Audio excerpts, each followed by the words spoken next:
Istanbul on a Sunday morning as Who's we coming? get set for Who's the number coming? one recurve men's archer in the world. And that's Brady Ellison of the United States, who is leading the way, followed by the home country archer, Yul No.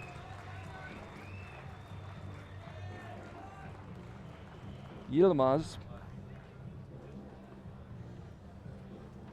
I think some of the cheering was also for Brady. Brady is like a rock star in archery. Has become an emerging star, as you can tell, the young ladies They're getting their snapshots. They're picturing him. He is the star. He is world ranked number one. He didn't lose a match, a tournament, for almost 1 year. It is incredible. The first time he lost us by a millimeter, a match was in the semi-final of the World Championships, and then he took a bronze medal. But in the semi-final, just by a millimeter, in the shoot-off, he was out. So he's a real strong archer. Brady Ellison, 23 years old, hails from Arizona, but now also lives in San Diego, where he trains at that Olympic Training Center we've been talking about. Trains with Joe Fanchin there, ranked number one in the world, and of course is the defending World Cup title champion. Definitely, definitely. He wants to defend this title. And he, in the first round, he's facing a Turkish archer, Yagiz Yilmaz, which has a wild card. All Turkish archers here have a wild card. That's something World Archery wants, to have a local archer facing those great archers. Although I have to say, even Yagiz is competing in World Cup circuit, so he's not just an archer from the street. No, they didn't pull him off some street corner somewhere. He was 17th at the World Youth Championships in Poland last month, but he is taking on the number one archer in the men's recurve, Brady Ellison, who gets to shoot first at target number one. And against the wind, he shoots a 10. He wanted to shoot first. He wanted to put the pressure on. It's an X. It's an X. He wanted to put the pressure on. That's why he wanted to shoot first. Yagiz shooting. Oh, nice shot. It's a 10. How about that? Wow, that's the right answer. And the crowd, you see, I thought that some of the crowd was on the side of Brady, but they are all for Yagiz. It's a 9 high. So it's game on right now. The crowd didn't do too much. Let's see. Well, yesterday we saw the Turkish archers come out and handle themselves very well. The Turkish Ali, the Turkish combat archer. Oh, it's an 8 left.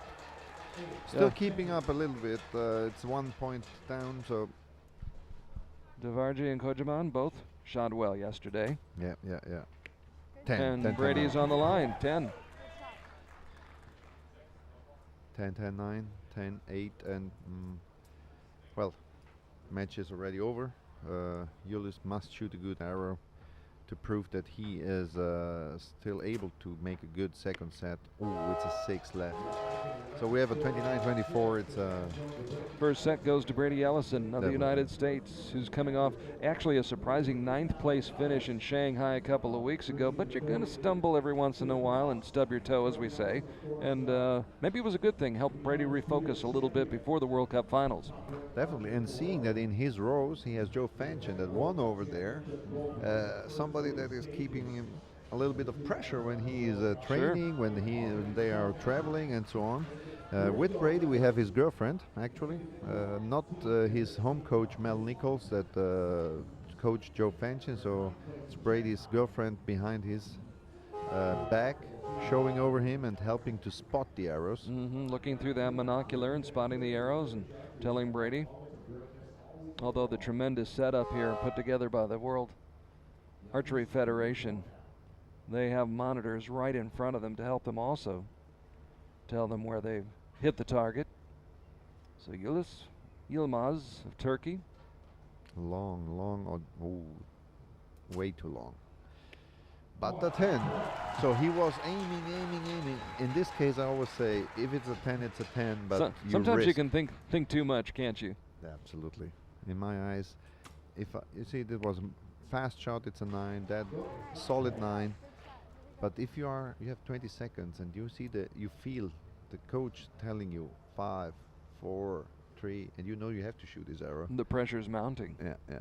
So 7, 6, 5, 4, 3. Wow. Beats the clock. and hits a 9. So probably that was his coach told him, hold the pressure, hold your bow in. You cannot go out to the 6 anymore. And that no shot. hesitation. That's an X. Absolutely no hesitation for Brady Ellison, who ties the match in 19. Up for grabs right now in this second set. Brady Ellison leading the match 2-0. 10-9-9, 28. So Brady can clinch the set with a 10. Better job by Yilmaz in this second set, but it may all be for naught. 10. 10-10-9, 10-10-9, 58. Brady drops 2 points on 6 arrows. Pretty tough when you're going up against the #1 archer in the world. So far in this match, Brady Ellison with 4 bullseyes. The other 2 shots have been 9s, and 29 out of a possible 30 points in the first 2 sets. So he takes the first 2 set points and leads 4-0 in the match. And it could be a clean sweep, as you see the Olympic rings on the forearm, tattooed on the forearm of Brady Ellison. The Olympics never far from his mind. He's waiting for this second Olympics. He shot his first Olympics in Beijing. It was like going to school and learn for him. It's a good way to put it. And now he wants to go there and win. There's nothing else for Brady Ellison than the first place next year in London. He wants to win there. Last time that the U.S. medaled in the Olympics was in 2000 in Sydney, and Brady Ellison would like to change that next year in 2012 in London.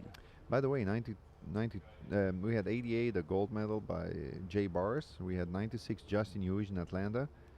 Gold and silver 2000 with Vic Rondelli. It was the last medal at the Olympic male event for the U.S. So we have an 8 starting for Yilmaz from Turkey. Brady also with an 8. Wind's coming up stronger. That's something.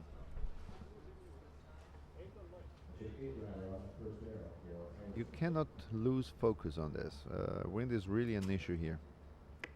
6. Wow. Opens up. I think there's a chance this time to see a 6-0 win. I don't think the Brady will shoot a 6 now. It's an X. You see? Dead center. Thus far, nobody has been blanked in the quarterfinals in the first 7 matches, but in this 8th and last quarterfinal match, Brady Ellison may run the table. Yep. With a commanding lead and an 8. It's a 9, or is it a 9? Maybe. It's a liner, but you know we need a 5. Brady needs a 5, and he shoots a 9. It's over. 6-0. Fast match. He did the job. That had to be done. Yeah. Took care of it in workmanlike fashion. Shakes hands with Yagiz Yilmaz of Turkey, the 18-year-old, who will remember his meeting with the 23-year-old Brady Ellison, the #1 ranked men's recurve archer in the world. And Brady Ellison does, without breaking a sweat, to be honest about it, move on to the semifinals this afternoon here in Istanbul. So the #1 archer in the world and the last remaining American, with a commanding, dominating performance against the archer from the host country of Turkey. And Carl, we have again, good thing, we have 4 different nations in the semifinal. We have Ukraine, we have France, we have China, and we have USA facing each other. The only country with 2 archers left in the semifinals is France, with Berger Chou and Gael Prevost. So we have 6 nations and 8 archers. Great diversity. Yes, great. A truly international event. Of course, we had 15 nations represented when we began the competition yesterday with the